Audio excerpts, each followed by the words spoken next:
Life after retirement Mahmuda blog থেকে স্বাগত জানাচ্ছি। আশা করি সবাই ভালো আছেন। আসসালামু আলাইকুম। আমরা পাতায়া হতে ব্যাংকক গিয়েছিলাম। একটি বড় মাইক্রোবাস আগে থেকে ভাড়া করা ছিল। মাত্র আমাদের 1.5 থেকে 2 ঘন্টা সময় লেগেছিল। আর ওখানকার রাস্তা তো বলার অপেক্ষা রাখে না, দেখাই যাচ্ছে যে কত সুন্দর। ঢাকা থেকে আমাদের একটা ব্যাংককে হোটেল বুকিং করা ছিল, সেটা ছিল বামরন গ্র্যান্ড ইন্টারন্যাশনাল হসপিটালের কাছেই। আমাদের একটা মেন উদ্দেশ্য ছিল যাতে আমরা সহজেই বাংলা খাবারটা খেতে পারি, কারণ আমরা একবেলা অন্তত বাংলা খাবার খাবো।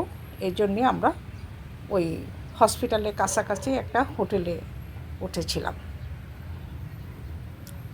আমরা সকালবেলা দেখা যাচ্ছে যে হেঁটে হেঁটে ওখানে যে নাস্তা করে নিতাম, মনিকাস কিচেন, তারপরে স্টার রেস্টুরেন্ট। ওখানে যে দেখে আমাদের মতো প্রচুর বাঙালি খেতে আসে।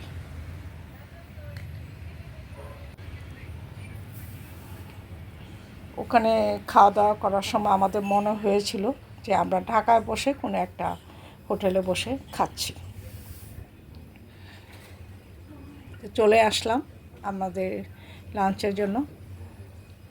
দেখা যাচ্ছে যে মাছ, বিভিন্ন রকম মাছ, মাংস, তারপরে খিচুড়ি, সবজি, অর্থাৎ ভর্তা থেকে শুরু করে সব কিছুই ওখানে পাওয়া যেত।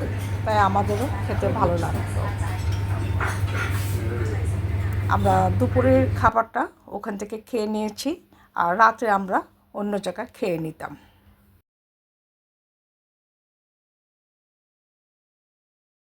হোটেলে উঠে রেস্ট নিয়ে খাওয়া দাওয়া শেষ করে বের হয়ে গেলাম। আমাদের প্ল্যান হলো ঘোরা। আমরা জানি থাইল্যান্ডের মধ্যে আইকন সিয়াম মোস্ট বিউটিফুল শপিং মল আছে, সেখানে আমরা আজকে যাব। সেখানে ওয়াটার শো প্রোগ্রাম হয়ে থাকে, তাই আমরাও বের হয়ে গেলাম। সেখানে যেতে আমাদের 1 ঘন্টা সময় লেগেছিল। হোটেল থেকে যেতে আমাদের 1 ঘন্টা সময় লেগেছিল।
আমার মতো আপনাদেরও যদি ব্যাংকক যাওয়ার সময় সুযোগ হয়ে ওঠে, তাহলে অবশ্যই আইকন সিয়াম শপিং মল থেকে ঘুরে আসবেন।